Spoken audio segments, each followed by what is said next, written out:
Now, some people will wonder and say, well, why don't you just go to an Islamic country, or what about these other nations in the Muslim world? And the honest truth is that these are just secular nation states, the vast majority of them. They operate in a way that's not very different, and certainly not structurally different from the nation states of the West, whether the United States, Canada, the UK, Europe, what have you. Part of it, remember, secularism doesn't get rid of the cloth entirely. If the cloth is your deen or is your religion, it just cuts it down to size. Now, you can practice within these boxes, but you can't practice that.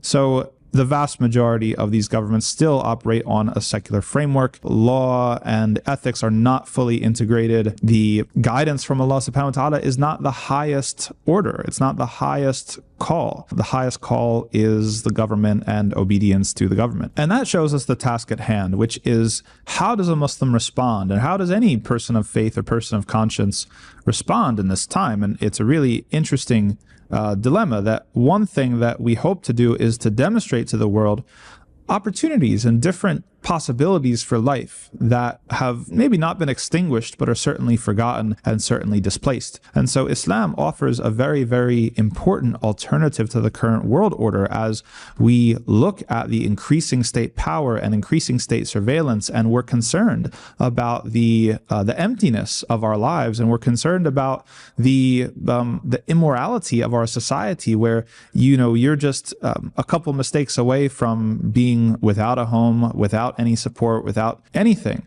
We believe in offering an alternative to a society where people can look and say, wow, like that actually kind of makes sense. Maybe we should do things like that. And there's lots of room in our current setup and configuration to actually demonstrate those things. So if you go to the waqf, again, let's get back to the endowment.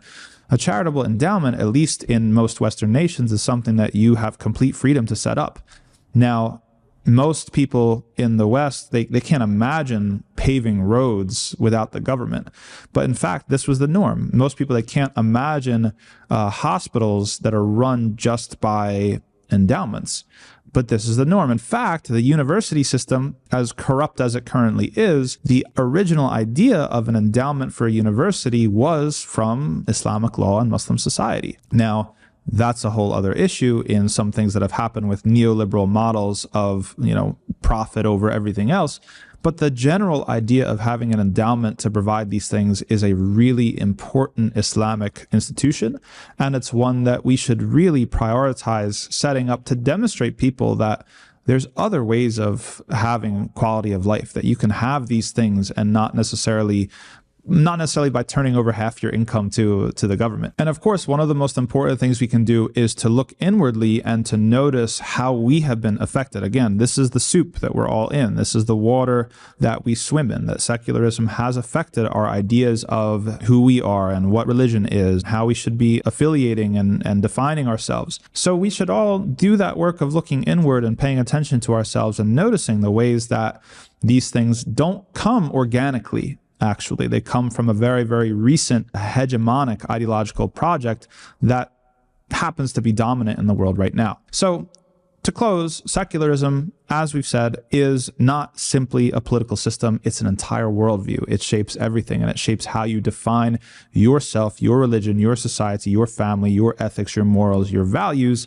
and justice. And as Muslims, we have to critically engage with it. We have to understand it as a historical phenomenon, as a hegemonic political phenomenon, as an ideology of dominance and of reshaping us, our lands, our worlds, our families, and how we think. And our goal is not to simply stop at critiquing and noticing the bad stuff, because there's plenty of bad stuff to always know, but it's also to revive Islamic alternatives and then to also demonstrate those alternatives to people and the societies in which we live. The final question is, are we ready to take that challenge?